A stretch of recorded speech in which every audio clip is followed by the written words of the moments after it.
Sveiki, šiandien rugpjūčio 25 diena ir kompanija Teletrade bei jos analitikas Romualdas Antoniukas po nedidelės atostogų pertraukėlės pristatys jau įprastai tapusią mūsų savaitinę apžvalgą, kurios metu aptarsime praeitos savaitės įvykius ir pakalbėsime apie įvykius, kurie mūsų laukia ateinančią savaitę.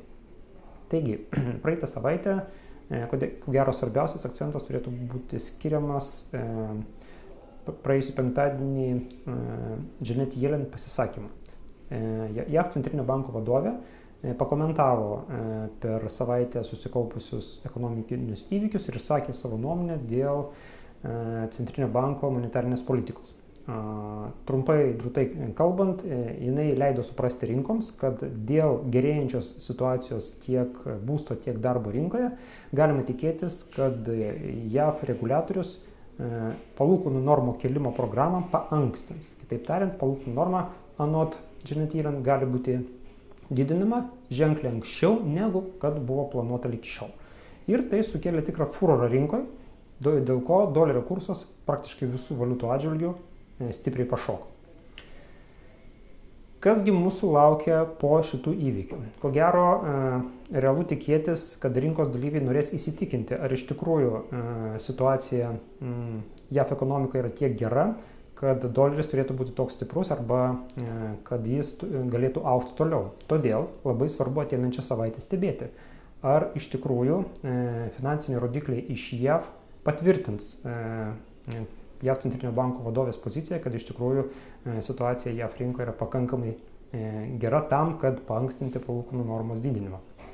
Taigi, ateinančią savaitę mums bus svarbu stebėti JAV rodiklius, kurie bus tokie. Pavyzdžiui, pirmadienį bus paskelbtas verslo pasitikėjimo indeksas paslaugų srityje, taip pat naujų namų pardavimai JAV.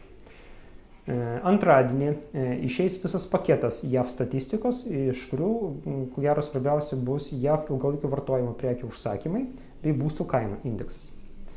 Trečiadienį svarbių naujienų, kurie galėtų pajudinti valiutų rinką, ko gero nesulauksime. Žinoma, bus tam tikrų rodiklių, bet bus tokie antraeiliai. Todėl atkreipsim dėmesį į ketvirtadienio rodiklius, tada išeis Vokietijos vartotojų pasitikėjimo indeksas. Tai, kaip jau nekartą minėjau, tai yra preliminarus ES infliacijos rodiklis. Taip pat ketvirtadienį bus paskelbtas patikslintas JAV bendrojo vidaus produkto rodiklis, kas irgi labai svarbu, nes paprastai patikslintas rodiklis jis turi tam tikrą tendenciją varijuoti lyginant su pradiniu, kuris buvo skelbtas prieš mėnesį. Na ir penktadienį irgi visas pluoštas svarbios statistikos. Pirmiausia, iš anksti ryte, tiksliau dar naktį, bus paskelbti Japonijos statistiniai rodikliai, tarp kurių vienas svarbiausia yra vartotojų kainų indeksas. Taip pat ES nedarbo rinkos statistika, tai yra nedarbo rodiklis, atsiprašau, ir harmonizuotas vartotojų kainų indeksas. Tai yra būtent tas rodiklis, kuris atspindi ES infliaciją. Na ir iš JAV sulauksime išlaido dėl asmeninio vartojimo. Duomenys apie asmeninį vartojimą JAV, ko gero, geriausiai atspindi, kokia yra situacija šalies ūkyje. Na, vienas iš tokių ryškesnių rodiklių.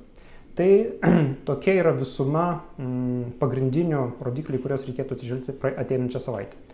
Na ir ką dar reikėtų paminėti, ko gero daugam rūpi geopolitika, tai mes galim konstatuoti faktą, kad geopolitinis veiksnys, ko gero, šiuo momentu turi nedaug įtakos valiutų rinkai, nebent galim būtų atkreipdėmėsi į švelnėjančią geopolitinę situaciją žaliavų rinkai. Pavyzdžiui, naftos kainos dabar pinga dėl to, kad, pavyzdžiui, Irakas grįžta į tiekėjų sąrašus ir švelnėjanti situacija šioje šalyje mažina naftos kainą.